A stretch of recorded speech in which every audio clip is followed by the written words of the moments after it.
Alright everyone, welcome back to another Star Wars Galaxy of Heroes video with Fat Phil, and in this video we're going to be looking at the return on investment on Rey and Kylo.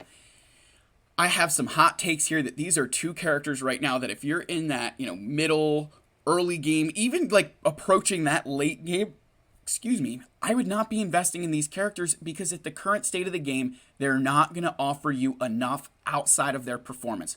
We're going to get into that. I'm going to show you guys their cards. As always, if you could please like and subscribe, I would really appreciate your support. And while we're here, I need to give a huge shout out to my channel members. Thank you guys.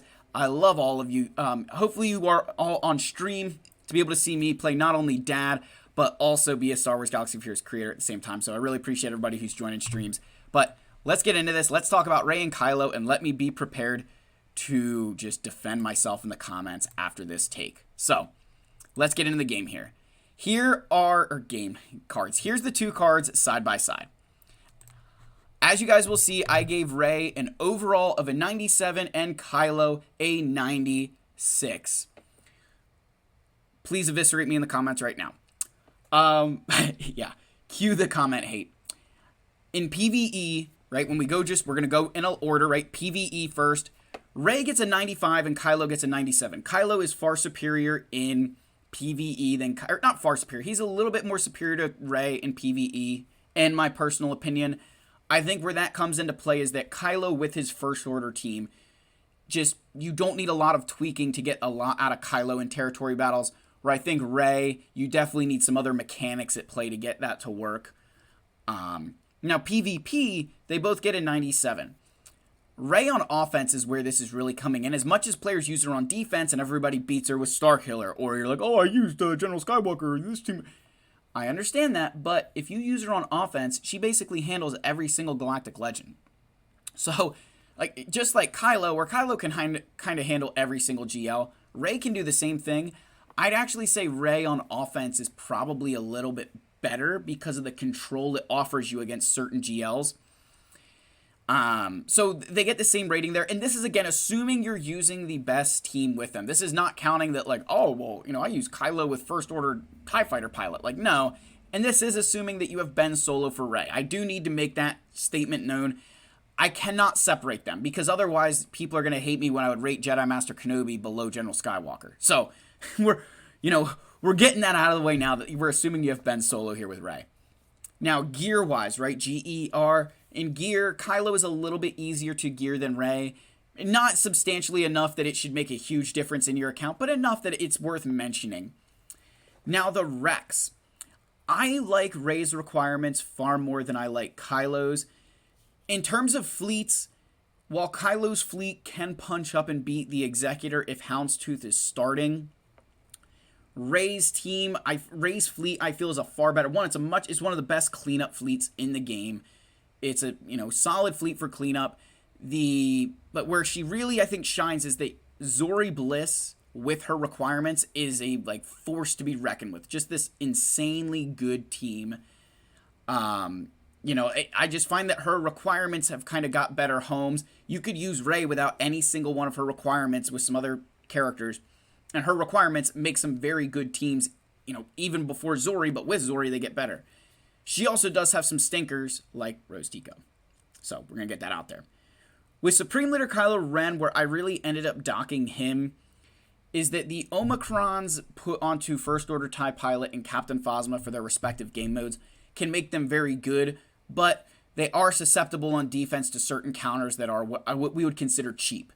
That, my General Grievous team is a great counter, without the Omicron on Droideka, by the way, is a great counter for Phasma in Territory Wars. The First Order TIE Fighter pilot on defense with certain comps, Enfys Nest will just destroy it. I do really like the First Order TIE Pilot in 3v3, much more than I do 5v5, but I just feel Kylo's Rex are not as good as Rey's are. Again, just one man's humble opinion. You guys let me know, and this is something that I've really thought a lot about, and I think with how much, and I don't even have Rey, and I'm giving her these ratings. So I have Kylo. I know exactly what I can do with those things.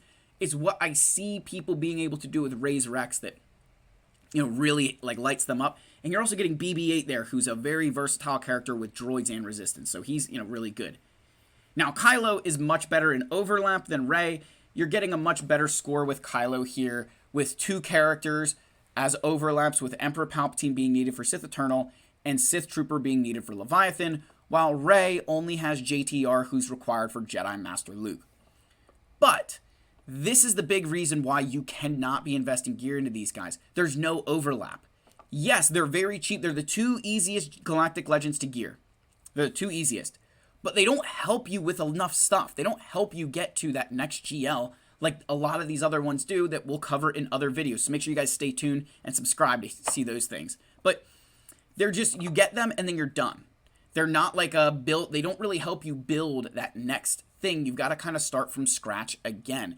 Even with their fleets in mind, you're still having to gear up whatever else you need for those other fleets. So I just find that these 2 characters, they're the two first Galactic Legends, so you can't expect a lot in terms of overlap, because Capital Games is very consistent early on of not really wanting overlap, where now we're kind of past that, and yeah, there's a lot of overlap with some of these other characters. So I just feel that these are 2 that unfortunately have no overlap. Now, the flexibility. This is where Rey really gains her extra point.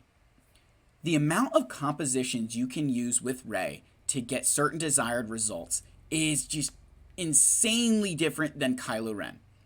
Kylo, there's not a lot of ways not a lot of other teams you can put him with outside of his First Order. You can throw in characters like Armorer, Watt, the Night Sisters, and that's it. Right, and with the Night Sisters, it's Daka Zombie, and then the other ones are kind of, but really, like Daka Zombie. But outside of that, you're not getting a whole lot of use out of other things with him. It just doesn't happen.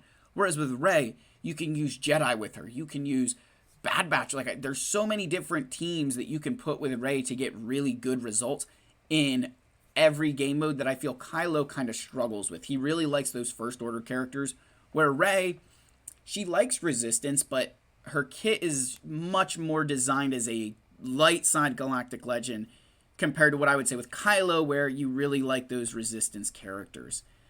So yeah, guys, that's kind of, these 2's return on investment. That as good as they are in the PvE and PvE settings, it's the overlap and the quality of their requirements that I feel we're losing on. I think that unfortunately they just kind of fall flat on their face a little bit, in that, once you get past those first couple racks, it's like, but also you are, the one thing I give them a lot of credit for, and this is where their requirement numbers kind of stay up, is that you get a really solid team that you can use with them on unlock day. That you've unlocked that Galactic Legend and you have a very good, capable team to use with them. But outside of that, that's when they kind of fall off. Rey getting the benefit here. Like, I would keep Rey and Kylo's Rex on the same number if it wasn't that Zori Bliss existed in the game. I have to give Rey the credit that you put Zori in with them, and her requirements, bump those numbers up. So that's these 2 characters. There's far better things you could be investing your resources into that will help you check multiple boxes at the same time. Because remember, guys, in this channel, right, one of the things I really try to set you up for with my advice is that you're building a roster. That when you go and you invest in someone like Supreme Leader Kylo Ren, you're back to square one for your next Galactic Legend. Whereas investing in some of these other characters, like I had mentioned, with General Skywalker and, Jedi Knight Luke in my first video, again, link that down below, going to keep mentioning that, they can set you up for other things after they're done, that you're not back to square one and having to start something from scratch. They give you things to, keep moving forward. So with Rey and Kylo, it's just not there. So that's the video. I'm ready for you guys to put all the hate that, Kylo's better than Rey, and I don't see it. I think from all the time that I've played this game and players I see with Rey, I feel that in the current state, with the way the raids are, with Rise of the Empire, and all these other areas that we're getting, you need to take into account these more than just performance. And that when you're making an investment in a character, remember I said this in the video last time, that if you invest $100 and you make $10, and your buddy invests $1,000 and makes $50, yes, they made more money than you, but you got a 10% return while they got a 5% return. So you made the better investment decision. yes, they made more, but they had to invest a lot more to get that return, where you got a 10% return. So now you take that 10% and you're able to invest it again and again, and eventually you're going to catch up. And that's exactly what this game is. This game isn't about investing a lot and getting a larger return, because over time it's about stacking those returns on top of each other. So if you keep investing, you'll eventually catch that person. Now the 1,000 and 100 maybe is maybe a better way to say that is, you invest $200 and your friend makes 15, or your friend invests $200 makes 15, you invest $100 and make 10. You had the better investment decision, and over time you're going to be able to overcome your friend's gains because you'll eventually be making that consistent return. So you want to make the best decisions now for the way that they'll impact your account later. Just side note, I notice I talk with my hands like all the time. I don't know if people realize that, but that's the Italian in me. I just talk with my hands. But anyway, all that to say, I'm going to let you guys go. I love all you. May the force be with you, and go ahead and comment. Make sure that you guys know that I think Rey is better than Supreme Leader Kylo Ren. I'm ready to defend that until the cows come home. I love all you. May the force be with you. I'll see you guys in the next video. Cheers.